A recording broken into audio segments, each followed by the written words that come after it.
Tanpa pertolongan Allah kita lemah tak berdaya. Tanpa hidayah Allah kita tersesat.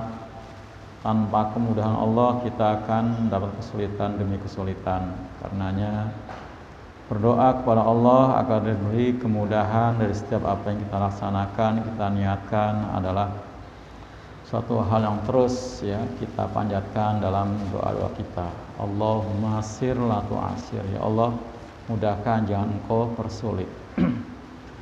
Para ikhwan akhwat sekalian, bab tentang babul hilmi wal anati war rifqi, bab tentang santun ya atau sabar, wal anati dan bersikap tenang, warifqi dan lembut. Ini adalah pertemuan yang ke berapa? Ketiga atau keempat ya? Keempat ya. Baik para ikhwan akhwat sekalian, kita akan lanjutkan ke hadis ke-641 ya. Jadi ini tinggal 2 hadis. Tadi dibaca Quran surat Al-Hajj ya, ayat yang ke-78 yang ada kaitannya dengan hadis yang akan kita telaah, bahwa Allah berfirman, wa ma ja'ala 'alaikumul fiddin min haraj. Wa ma ja'alakum fiddini min haraj. Dan tidak Allah jadikan buat kalian dalam beragama itu akan kesusahan. Jadi agama itu sejatinya adalah mudah untuk dilaksanakan. Nah, ini rupanya terkait dengan keteladanan Nabi sallallahu alaihi wasallam ya, hadis yang ke-641 ini ya. Bismillahirrahmanirrahim. Wa an Aisyata radhiyallahu anha, dan dari Aisyah semoga Allah meridainya, qalat berkata, ma khuyira, tidaklah diberi pilihan ya, siapa Rasulullah sallallahu alaihi wasallam baina amroini, di antara 2 urusan, qattu sama sekali, illa kecuali akhoda, beliau akan mengambil, kecuali beliau mengambil aisarohuma, yang paling mudah di antara keduanya, malam yakun isman, selama tidak dosa, selama tidak ada dosa. Fa in kana isman, maka jika itu perkara dosa atau amrun ya, perkara amrul ismi, perkara yang membawa dosa, karena ab'adan nas, adalah beliau itu orang yang paling jauh minhu, daripadanya dosa. Jadi Nabi itu orang yang paling jauh, artinya nggak pernah berbuat dosa. Wama, dan tidaklah intaqoma ya, Nabi membalas ya, intaqoma membalas siapa Rasulullah salam li nafsihi. Nabi nggak pernah membalas ya kepada orang lain, jangankan ke umatnya yang muslim, ke orang kafir menyakiti pun ya, Nabi tidak pernah membalas li nafsi, untuk dirinya sendiri, karena Nabi memberikan maaf fi syai'in, dalam segala sesuatu, qattu sama sekali. Jadi Nabi tidak pernah melakukan balasan atas orang-orang yang menyakiti, melukai ya beliau. Illa, kecuali atun tahaka, kecuali dilanggarnya hurmatullah, kehormatan Allah. Wayang taqima, maka beliau akan membalas ya, maksudnya melaksanakan hukuman seperti ya had ya, pidana, lillahi, karena Allah Ta'ala ya. Muttafaqun alaihi, Bukhari Muslim. Jadi para ikhwan akhwat sekalian, inilah kelembutan hati Rasulullah SAW ya, bahwa beliau ini sangat luar biasa. Jadi kalau dihadapkan dengan 2 pilihan, beliau akan pilih yang paling mudah, sejauh yang mudah ini tidak membawa dosa. Nah itu memang sesuai dengan ajaran Allah ya, perintah di Quran, termasuk tadi Quran surat Al-Hajj 78. Juga Quran surat Al-Baqarah ya 185. A'udzubillahi minasyaitonirrajim. Yuridullahu bikumul yusra wa la yuridu bikumul usra. Dia Allah menghendaki kamu yusra, kemudahan, wa la yuridu bikumul usra, dan Allah tidak menghendaki kesulitan. Jadi kalau kita dihadapkan dengan dua pilihan seperti teladan Nabi, kita cari yang paling mudah. Jadi jangan sok mampu, sok bisa gitu ya. Ada yang mudah, kenapa yang sulit gitu ya. Jadi jangan seperti yang ada pada umumnya. Kalau bisa dipermudah kalau bisa dipersulit ngapain dipermudah? Jadi mestinya kalau bisa dipermudah ngapain dipersulit? Gitu. Ini gampang. Jadi sesuatu sebenarnya bisa, tapi kalau sudah terkait dengan masalah birokrasi susah ya. Itu susah itu. Nggak usah yang birokrasi yang gede-gede ya. Untuk masalah perbankan aja, kita ATM ketelen sama kartu ATM ketelen sama mesin ATM, gitu ya. Ketelannya di kantor itu juga, gitu kan. Sebenarnya kan bisa aja diambil kali ya. Kenapa kita harus bikin surat kehilangan dari polisi apa segala macam gitu kan? Ya aneh kan ya, aneh gitu ya. Aneh. Ya kan sebenarnya bisa. Berarti kan emang dibikin mungkin seperti itu, bikin birokrat seperti itu. Orang saya bilang, itu ATM yang nelen tuh, kenapa nggak diambil aja di situ? Kita bikin baru pun nggak bisa, harus laporan kehilangan. Gimana hilangnya di situ? Hilang di mana kali gitu kan? Itu ya seperti itu. Jadi, nah itu nggak sesuai dengan apa? Prinsip ajaran Islam ya, yang tadi yuridullahu bikumul yusra wa la yuridu bikumul usra. Allah itu menghendaki kemudahan, tidak menghendaki kesulitan. Jadi ternyata memang kalau disulit justru memang yaitu karena sulit. Ya, akhirnya apa? Terkesan sulit akhirnya untuk mempermudah harus mengeluarkan biaya. Jadi biaya. Nah, apa aja ya perkaranya? Ini dipakai amro ini di sini ya, dua urusan apa aja. Kalau yang bisa yang mudah ya kita ambil yang mudah gitu ya. Mau perkara yang wajib ya, yang fardu, yang sunnah, yang ibahah ya. Kalau ada yang mudah ya kita ambil yang mudah gitu. Contohnya apa Pak? Ada rusuh-rusuh dalam ibadah misalnya, ada rusuh-rusuh dalam ibadah. Nah, kalau ada rusuh, kenapa kita tidak ambil? Ya. Toh nggak mengurangi nilai ibadah. Makanya Rasul suka kalau rusuhnya diambil gitu kan. Jangan kita gampangin. Oh gampang, di sana kan sekarang masjid itu pateng apa? Kalau bahasa Jawanya pateng telecek, setiap jalan ada gitu ya. Nah, namanya gampangin gitu kan. Nah, pateng telecek, tau nggak pateng telecek? Saking banyaknya gitu ya, di sana sini ada gitu ya. Ngapain di jamak gitu kan, seperti itu. Perang di mana aja ada. Nah, nggak taunya karena gampangin bisa teruji nanti itu, ya kan. Ternyata macet, stuck, nggak bisa turun, ya kan. Apalagi kan macetnya di jalan tol ya, repot itu. Jadi seperti itu. Nah, kalau Rasulullah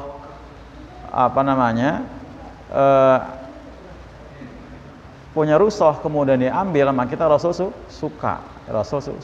Makanya suatu saat ketika saum ya, puasa dalam keadaan dalam perjalanan safar perang, para sahabat nggak mau buka. Merasa bisa. Nabi sampai nyontoin ya, Nabi di tempat ya duduk ya, bahkan Nabi sambil berdiri minum. Ini saya buka gitu loh. Minum Nabi. Ini saya buka gitu. Supaya buka gitu kan. Saya buka gitu. Ini soalnya safar mau perang gitu kan. Jadi supaya fisik kuat. Nabi nyontoin. Nah, itu seperti itu. Sebenarnya sih untuk Nabi kalau untuk Nabi bisa jadi Nabi nggak lapar, nggak haus Pak. Nabi kan puasa juga Suka wisol kan Nabi kan? Wisol Nabi kan? Wisol Nabi itu. Tapi kan beda kata Nabi. Ketika dikomplain sama sahabat, ya Rasulullah, kenapa engkau wisol sementara kami dilarang? Nah, wisol itu puasa nggak buka Pak. Maghrib tuh nggak buka. Gitu. Aku beda dengan kamu. Aku itu diberi makan dan minum oleh Allah. Gitu. Jadi Nabi itu nggak makan tapi Nabi nggak lapar. Nabi nggak minum tapi nggak haus. Tuh kan beda kan? Beda wisol itu. Khusus kan? Ya khusus itu. Khusus. Beda, ya kan beda kan? Beda. Ya beda. Semua ya banyak hal yang beda gitu. Buat Nabi salat tahajud itu wajib. Kita kan sunnah. Kan beda ya, beda itu. Tapi dalam rangka memberikan pelajaran pada umat, tetapi Nabi nyontohin buka. Nonton buka gitu kan. Nabi buka supaya pada buka karena memang ada rusak ya. Itu. Dan itu rusak dari Quran ya Pak, surat Al-Baqarah 184 kan, 84. Nah kemudian kalau itu perkara dosa, ya, malam yakun isman, sebagai perkara itu bukan perkara dosa. Kalau dosa Nabi jelas tidak pernah. Fa in kana isman kana ab'ada nasi minhu. Kalau perkara dosa Nabi orang yang paling jauh dengan dosa. Ya Nabi itu jangankan yang membawa dosa. Yang kalau bahasa fikihnya makruh itu bahasa fikih yang Pak kemudian adanya ya. Zaman Nabi nggak ada istilah makruh, mah nggak ada. Istilah makruh itu kapan adanya? Mulai muncul kitab usul fikih.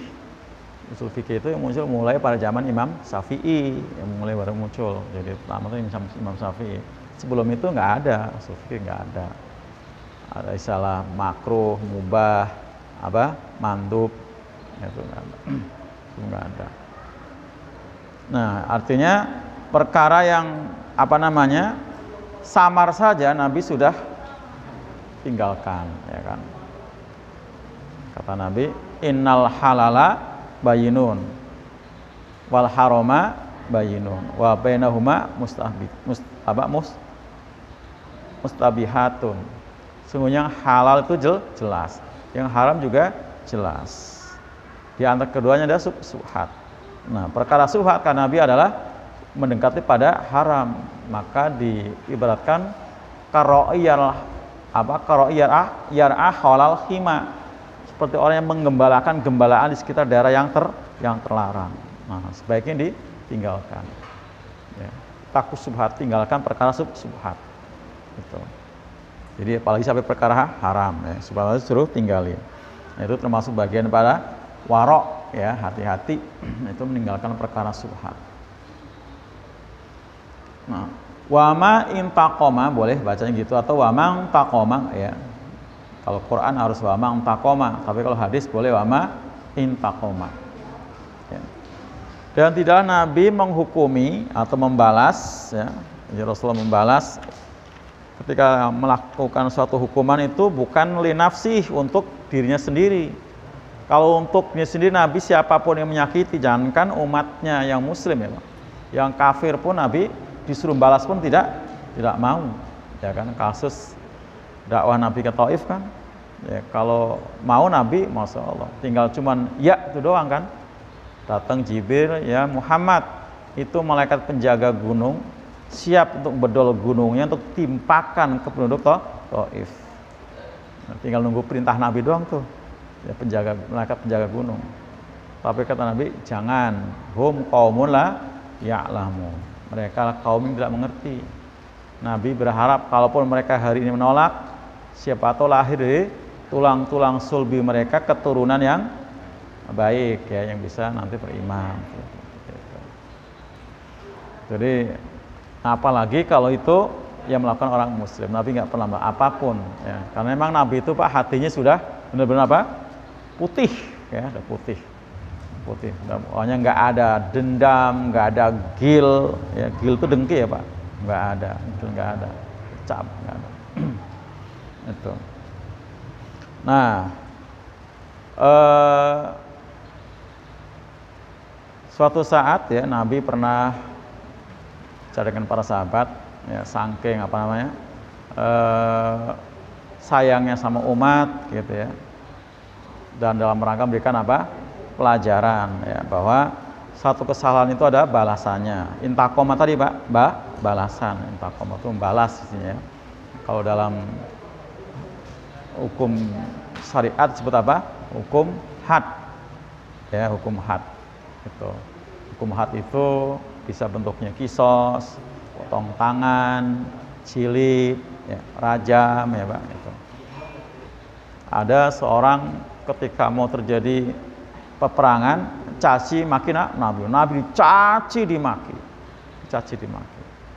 Pas dalam apa frontal tadi peperangan, orang itu ketangkep, udah sahabat makan beda dengan Nabi kan. Rasulullah, nih orangnya yang nyaci engkau, yang mencela engkau. Bagaimana kalau kita congkel giginya? Saking apanya Pak? Gemes gitu ya, gemes. Kata Nabi, jangan. Ya, jangan.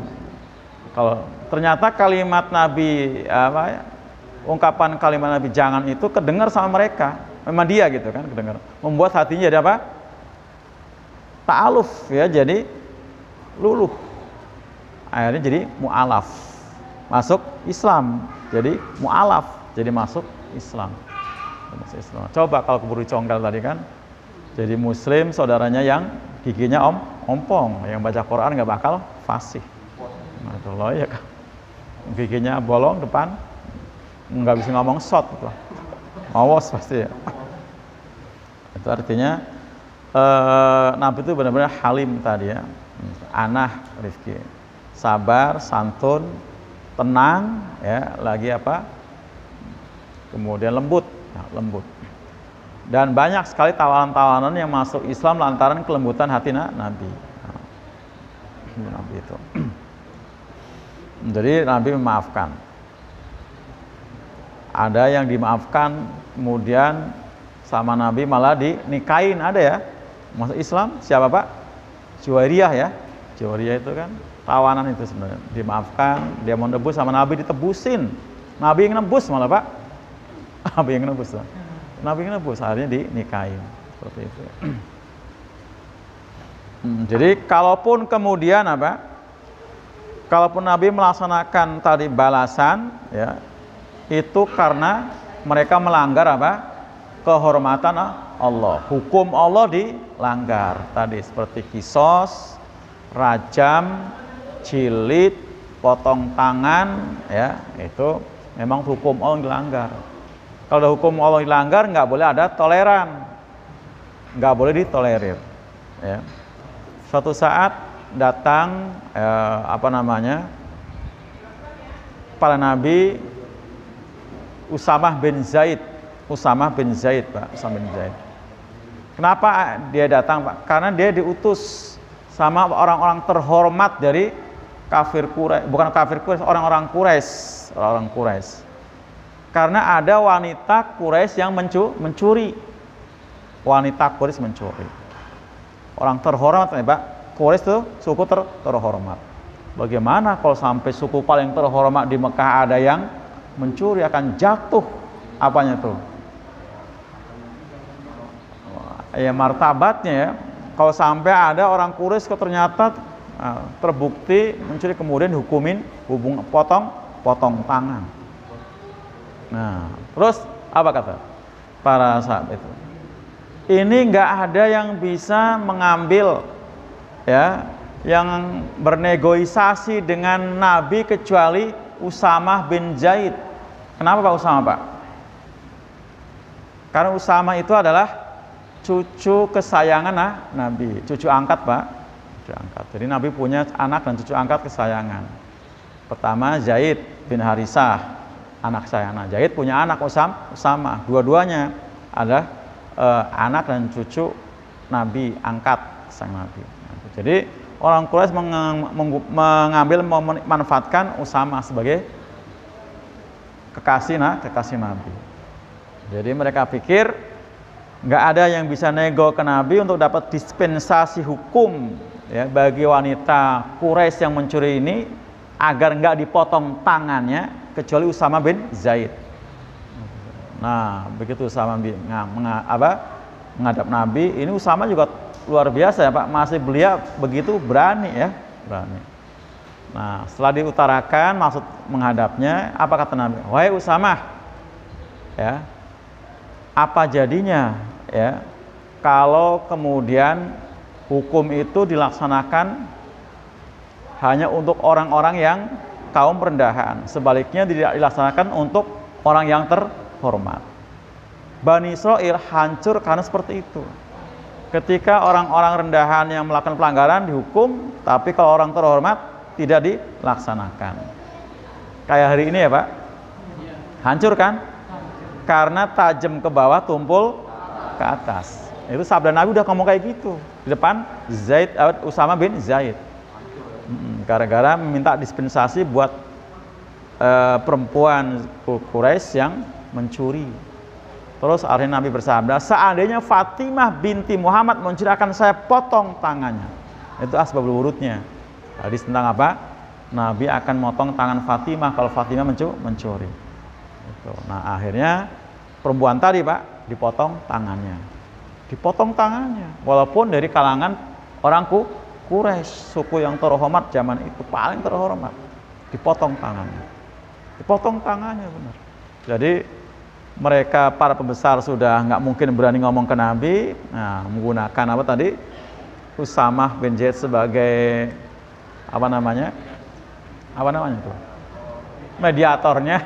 Kalau dipikir siapa lagi kalau bukan Usamah, dia kekasih Nabi, cucu Nabi yang paling sayang, cucu angkat maksudnya.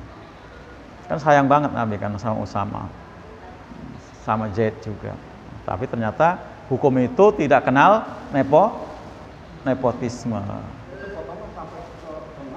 Ya pergelangan, tentang pergelangan.